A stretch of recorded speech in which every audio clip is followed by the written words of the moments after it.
Welcome back, everybody, for another deep dive.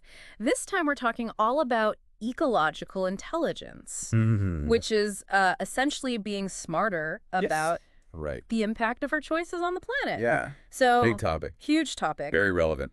Yeah. I've been digging into some of the sources that you sent over, Okay. and wow, Okay. it's mind-blowing. I think that's a good word for it. Yeah, it really is. I Yeah. mean, I had no idea how much was going on Uh-huh. behind the scenes Yeah. of all these everyday things that we buy and use. Yeah, we're so used to operating on autopilot. Right. We grab that coffee, Yeah. we buy that new phone, Right. and we don't think twice about it. It's just Exactly. like, oh, I need this done. Yeah. And I think we all know on some level that our choices matter. Right. But to actually see it laid out, Right. like all the steps involved and all the different impacts, it's like, whoa. Sometimes those journeys are way more complex than we realize. They are. And often troubling. Yeah. More troubling than we'd like to admit. Yeah. And this actually reminds me of something that happened with my grandson a while back. Oh, okay. I got him this cute little wooden toy car. Okay. You know, the classic kind. I know exactly what you're talking about. Yeah, bright yellow paint, Yeah. big black wheels. Mm-hmm. You know, just feeling pretty good about myself. Of course. Good grandpa. Classic. You know, simple toy. Nice, harmless. Right. Yeah, what can go wrong? Exactly. But then I got home and I was reading an article Yeah. about lead paint in toys. Oh, And it turns out it's still used in some of the cheaper toys because it makes the colors brighter. makes sense. Especially like yellows and reds. Oh, And suddenly that cute little car didn't seem so innocent anymore. right. It's that hidden cost It is. we don't see. Yeah. There's a term for that. It's called the devalue chain. Ye value chain. Yeah. You know how we talk about the value chain, like Right. all the steps that go into making something more valuable. Right. The devalue chain is the flip side of that. Oh, I see. It's all the hidden costs, the environmental damage, the potential harm to workers, Wow. consumers, even in your grandson's case. Yeah. And it really makes you realize how much we're in the dark Absolutely. about the true impact of our choices. Uh-huh. I mean, we see the finished product, the price, Right. maybe some marketing about its features. Yeah, but we don't see the whole picture. Right. We don't see the behind the scenes. No. And that's where this idea of ecological intelligence comes in. Exactly. It's about shining a light on those hidden costs. Yes. And one of the articles you sent mentions something called a life cycle assessment. Right, LCA. Or yeah. LCA. What is that exactly? So basically, it's a way to break down any manufactured item, Okay. no matter how simple or complex, Right. into all of its parts and processes. Okay. So from the raw materials Right. all the way to disposal. Okay. And I mean, it can get incredibly detailed. Yeah. So you thought about that toy car as one simple thing. Uh-huh. Imagine a Mini Cooper Oh, wow. that has an LCA that breaks down into hundreds of thousands of distinct industrial processes. Wow, that is insane. That's a lot. I never would have imagined. Right. But I can see how the kind of deep dive Yeah, would reveal all sorts of hidden impacts, for sure. good and bad. Good and bad, yeah. So with all this complexity, how are we supposed to make sense of what's truly green or sustainable? That's the million-dollar question, isn't it? It is. Everybody wants to know Yeah. what's truly good for the planet. Especially because it feels like we're constantly being bombarded with all these eco-friendly labels. Right? But are those claims always legit? That's the tricky part. Yeah. It'd Yeah. be nice to think that slapping a green label on something Right. makes it okay, Yeah. but It's not that simple. it's often not that simple. No. Remember those I'm not a plastic bag tote bags? Oh, yeah. The Anya Heinmarch ones? Everyone had one. They were everywhere. For a while. Yeah. And they were marketed as the sustainable alternative to plastic bags. Right. Which is why everybody loved them. Exactly. Yeah. But if you think about it, Yeah. they were made from organic cotton, Okay. but they were produced overseas. Mm-hmm. So there were still all these impacts related to production, shipping, disposal. Yeah. I hadn't really considered that. It's easy to get caught up in the trend Yeah. and feel like you're doing something good Right. without looking at the full picture. And I guess that goes beyond just tote bags. Oh, absolutely. It's everything. It's a systemic issue. Yeah. There was a study that found over 1,700 misleading environmental claims Wow.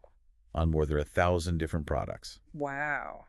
This greenwashing, it's a big problem. So how do we know what to trust? It's tough. Yeah. It's like we need a decoder ring We do. just to go shopping. And that brings us back to this idea of ecological intelligence. Okay. We can't just rely on labels. Right. We need to be more informed, Yeah. more critical in our thinking. But where do we even begin? I think it starts with acknowledging that what we don't know Okay. can hurt us, Okay. both ourselves and the planet. Right. So, for example, Yeah. think about the growing popularity of skiing Okay. on artificial snow. Okay. Now, on the surface, that seems harmless enough. Right. It's fun. It's fun. It's exercise. It's wintry. It's wintry, yeah. Right. But the energy required to make that snow Okay. is incredibly intensive, Yeah. and that contributes to climate change. So it's easy to focus on the immediate enjoyment Exactly. and not think about the big picture. Right. And I feel like we do that with a lot of things. Well, for sure. Like we tell ourselves these comforting stories. Like, Yeah. oh, it's just one ski trip. Yeah? Or, I recycle, so it's fine. Right. But are those just vital lies That's a good phrase. that keep us from facing the real consequences of our actions? Yeah, those comforting narratives, Right. they can really prevent us from digging deeper Yeah. and understanding the full system Okay. of production and consumption. So we may feel virtuous about recycling, Yeah, but are we ignoring the bigger problems potentially. of overconsumption and waste generation? It's something to think about. It is. It's not always comfortable, Right. but it's important Yeah, it is. to look at the whole picture. Okay, so we're starting to see the cracks in that vital lie of just recycling. It's good, of course, but it's clearly not the whole answer. No, not even close. And this is where I got really interested in one of the articles you sent. Okay. It talked about radical transparency as a potential game changer. Ah, yes. But honestly, the term sounds a little intimidating. Yeah, it does have a bit of an edge to it, doesn't it? It does. So what exactly does it mean? In this context. Yeah. Well, it's actually a pretty simple idea, but with potentially huge impact. Okay. So radical transparency when it comes to consumer products Huh? means making the full life cycle information.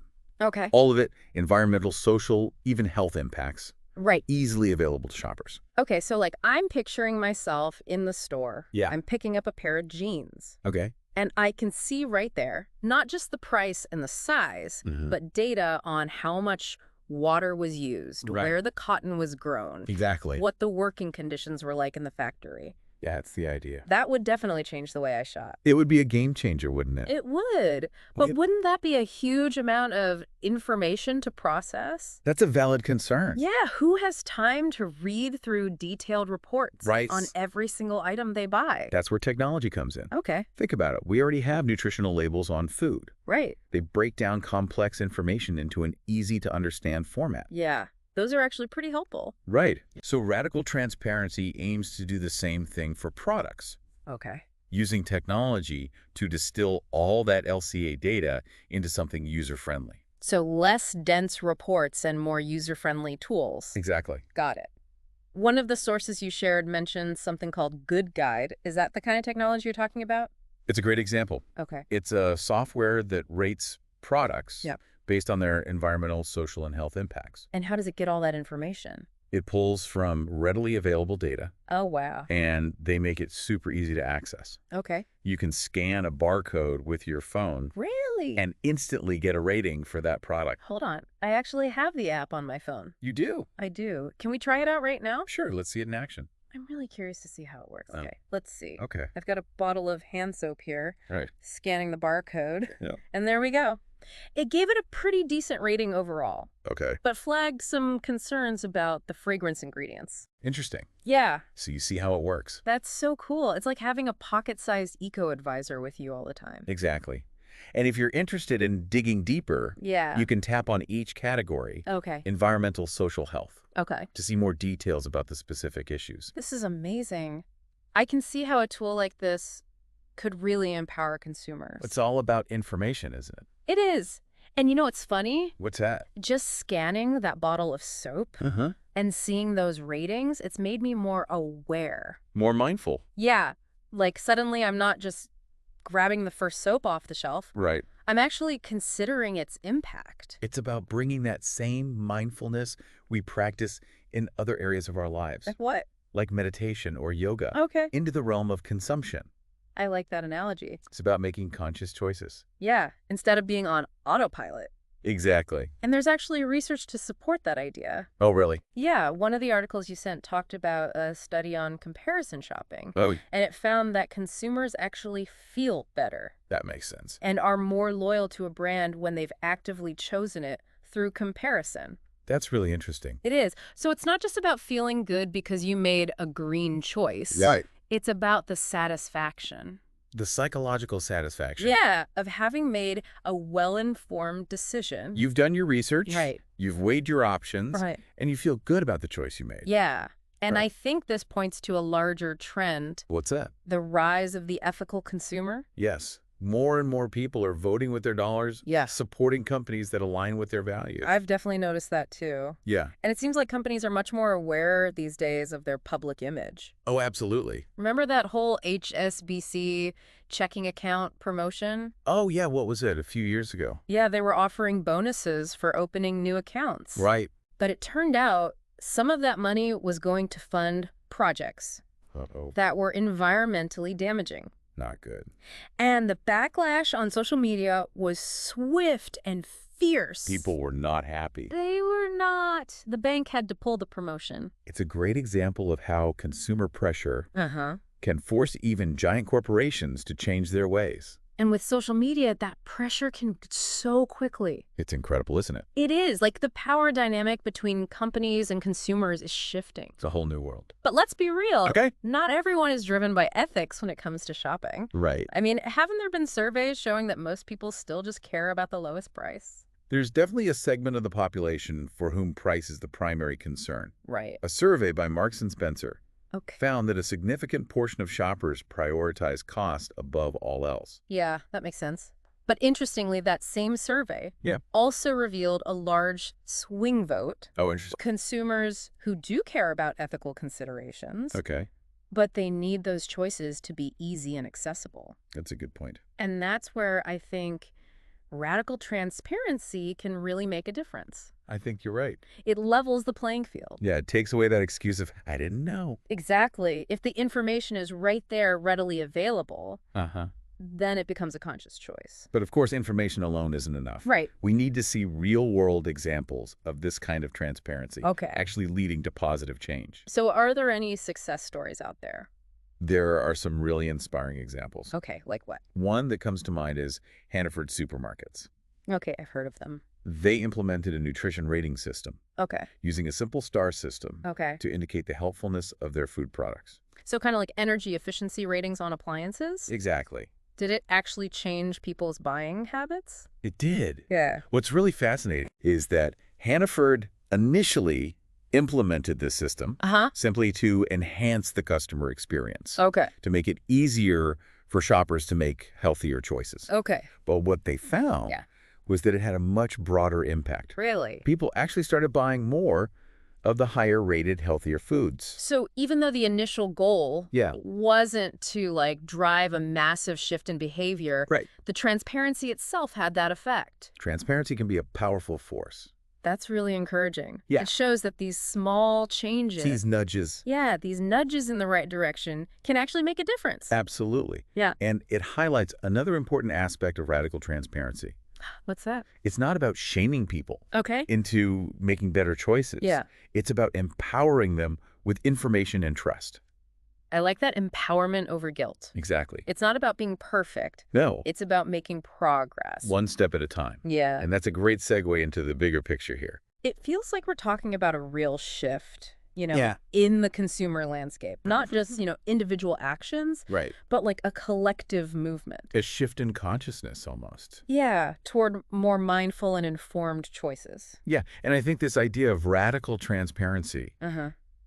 it could spark a whole new wave of innovation. What do you mean? Well, imagine a world where companies are competing, Okay. not just on price and features, Right. but on their environmental and social impact scores. Oh, I see. Like sustainability becomes a core selling point, Right. a driver of cutting-edge technology and truly responsible production. So those impact scores Yeah. would basically become as commonplace as Nutritional label. nutritional labels are now. Exactly. We Okay. wouldn't even think twice about checking them Right. before we buy anything. Yeah, and it would be a win-win. Right. Consumers would have the power to make choices that align with their values. Uh-huh. And companies would be incentivized to constantly improve their practices. It's a beautiful feedback loop. It is. So this isn't just about individual responsibility then. Yeah. It's about system-level change. Exactly. And we as consumers can drive that change. By demanding transparency Right. and supporting companies that are doing things the right way. This deep dive has been a real eye-opener for me. It's a lot to take in, isn't It it? is. But it's not about feeling guilty Right. or overwhelmed. That- It's about feeling empowered. Exactly. Like we can actually make a difference. That's the key takeaway. Every choice we make, every product we buy, Uh-huh. it sends a signal to the market. And the more informed those choices are, Yeah. the stronger that signal becomes. That's the power we have. So to all our listeners out there, Yes. I encourage you to explore the tools we've talked about today. Do your research. Yeah, check out Good Guide. Start paying attention Yeah. to the impact of your choices. It's not about perfection. No. It's about progress. One step at a time. Exactly. Well, thank you so much for joining us on this deep dive into ecological intelligence. It's been a pleasure. And until next time, keep learning, keep questioning. And keep making those mindful choices. We'll see you all next time.